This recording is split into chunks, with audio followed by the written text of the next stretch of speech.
minister, the CS. In this case, that wasn't the case. It's the president who's actually mentioned that he's directing that the creation of those committees take place such that the discussions then be held. So first off, it's unclear when this will come into place. I expect with the budgeting process just starting for the next budget in terms of tabling in Parliament of the budget policy statement, of course, that having been delayed and so many other things, we then start to see that being included in that conversation. But as it is, because of the government's fiscal position and the challenges we're facing economically, I think they will try to delay that as much as possible. Then secondly, of course, to note at that event, in those live pictures, you can see the sun is out.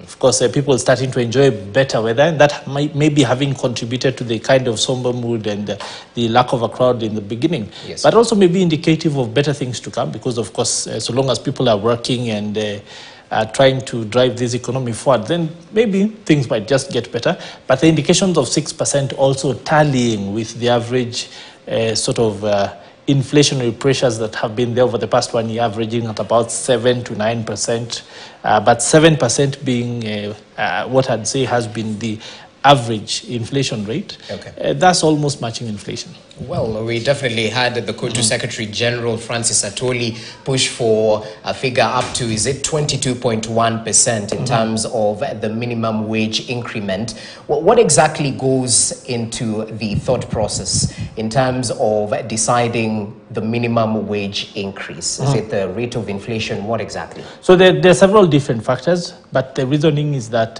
think about if you had 100 shillings as your pay, and that as inflation year on year takes effect, you might find that inflation over the year maybe was 5%. And what that means is that after 365 days, the amount of goods you might have been able to purchase with 100 shillings, the value of that has gone down by 5%, so that your 100 shillings is only worth 95 shillings, meaning that then your employer is required to cushion you by law through a wage increase to keep you at 100% or make your position better because the economy is growing, that sort of thing. So government then takes those sorts of factors into consideration. So first off, what has been the price in the increase of things like tomatoes, food, unga and other things on average? Because sometimes you see that things will increase suddenly and then come down, like we had with fuel, like we had with unga and those things. But when you think about sustainability, because if you increase money supply too much, it creates other additional inflationary pressures. So it's a delicate balancing act, and the government trying to do as little as possible of that tweaking, such that they then leave it to the economy to decide how much they're going to pay people in terms of compensation for work done. Okay, and we definitely so talk of the industrial action that has been seen across the health sector, even as the Labour Cabinet Secretary Florence Bore urged them to go back to work as they continue with the deliberations. What would be the ideal scenario for the health sector workers in the country? Because there's not much that has come from the Labour Day celebrations. So for me, especially because there already was a collective bargaining agreement that had been agreed and in place. It would then be dishonest and in bad faith to then renege on that, which is what has happened here despite the court processes. And the fact that that is then up for discussion again raises questions in terms of if you make these sorts of agreement, then what value are they? For me, it's for everyone to come to the table and discuss a way forward. Okay, well, let's see how it goes. The next coming days will definitely be weighty in terms of the negotiations. Allow us to shift focus to Uhuru Gardens right now, where our team is on the ground, ready to bring us up to speed with the latest, because we had expectations and we have the reality. Have they actually met at the center? Kelvin Nyakundi is joining us from Uhuru Gardens. He's from the business desk right here at Standard Group. Nyakundi, good afternoon. Expectations vis-a-vis reality. What are Kenyans saying as they disperse to go to their homes in terms of what they expected from the president and what he actually delivered in his speech? Good afternoon, Jesse. We are right in the middle of it, right here at Uhuru Gardens, and I'm joined by Sophie, who we've been spending the whole morning here, the cold morning. We started with a little bit of rain. Yes, actually we joined so many other Kenyans and we braved the weather, and I think it was worth it because from the talks that we have had today, there are so many positivity in terms of how the president has been addressing some of these issues, and some of the leaders that have come here today in solidarity of the workers, because, you know, on the recent past, the conversation in Kenyans top of the head has always been about the strike of the nurses, which is on which day today, by the way? It's on the 49th day, Yeah.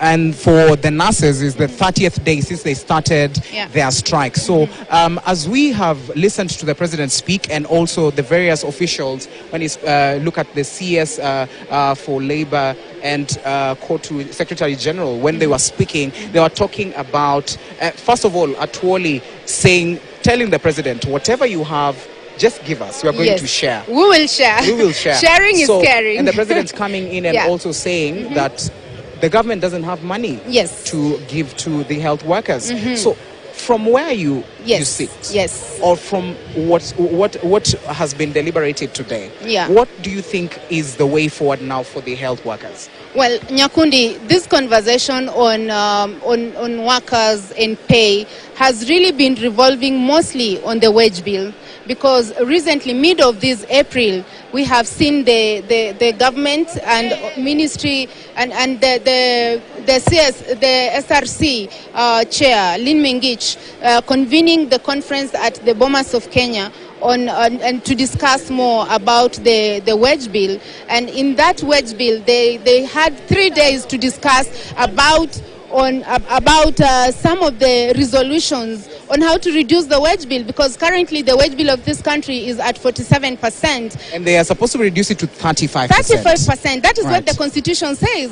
So we need a 35% on the wage bill. That, Nyakundi, to a simple mwananchi ambaye haelewi ni nini kinaendelea, tukisema wage bill wanamaanisha nini? Hiki kinamaanisha ya kwamba, Nyakundi, kama kwa mfano wewe una 100 na hiyo 100 unafaa ugawe kati ya kufanya maendeleo na zingine za kukusaidia wewe kufanya hiyo maendeleo, kama vile mishahara.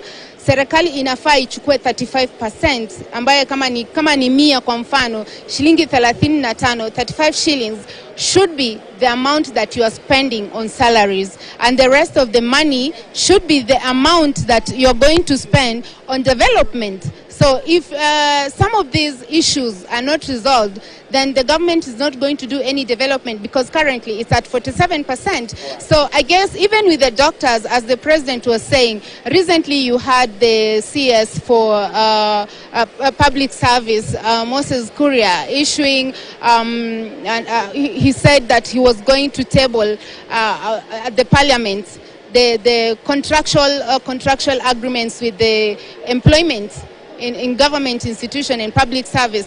Therefore, if you're going to be contracted, it's not going to be the same as, you know, permanent and pensionable. And this has really brought a lot of excitement in the country, Nyakundi. Also excitement, and also other people have also complained. And they have said it's not going to work. It's they want it. Some actually organizations have come forward and said they want it scrapped off. That particular bill that will be tabled. So therefore, when you look at this, and when you look at some of the developments that have been presented today, going forward, the health workers have been told, we don't have money, go back to work. Yes, you have to go back to work. Very true. And now, I would just like to see how this pans out going forward, because now, tomorrow we'll they'll be on the 50th day, and the nurses will be on the 31st day. And joining us as well, we see that we are being joined by some of the officials. And perhaps who's going to talk to us on their behalf? Okay, so how are you? I'm fine. Please introduce yourself to the Kenyans. I'm Colin Soyu. I'm Colin Soyu, Secretary General, Kenya National Union of Teachers, and a strong affiliate of Kotu. Yes. What is your takeaway today in terms of what the president has been talking about? Well, we are impressed as a union, and by extension Kotu, with the reconciliatory kind of speech that came from the president. I know with the state of affairs now in the Republic, many expected the president to come into the kind of push and pull to tone workers down. But as you heard him, and more so when he mentioned the issue of doctors, he was very conciliatory, and in fact picked on, as usual, the CS labor to come in and enhance what we call dialogue for us to move on. The president said that the government does not have money, and the doctors should actually understand this, and they should come to an understanding. What do you have to tell the nurses and those who are on strike?